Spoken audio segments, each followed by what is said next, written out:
Well, today is the 25th anniversary of the Berlin Wall coming down. That, of course, was the barrier that separated eastern and western parts of Germany's capital after World War II. Marked the beginning of the end for both Russia and the Cold War. Fox 28 reporter Kevin Beyer found an eastern Iowa man who witnessed that history in Germany. It's hard to separate the Amana Colonies from its German roots, and on the anniversary of the Berlin Wall coming down, there's at least one person who lives here now who experienced that period in history in a way very few people ever did. As a boy growing up in Berlin in the 1950s, Lothar Beyer traveled all around the Allied-occupied German capital, singing in one of the country's oldest choirs.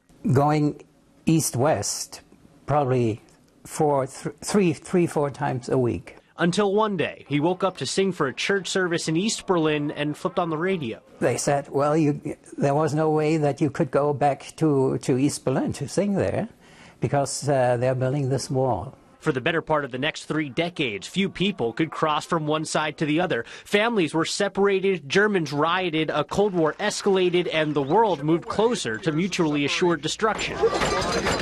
Then, suddenly, the wall came down. You were sitting there and crying.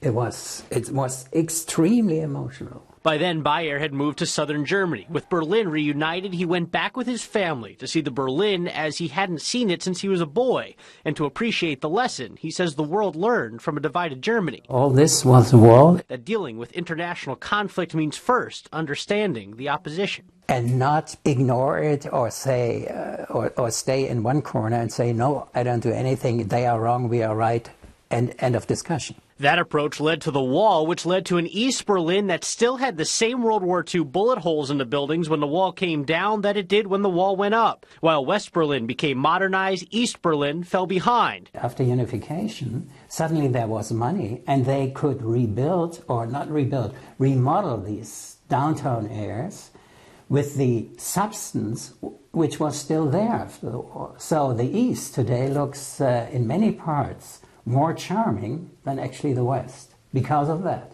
Lothar's family still lives in Berlin, and he says now it's the place to be, with people moving there from all over Germany and the rest of Europe.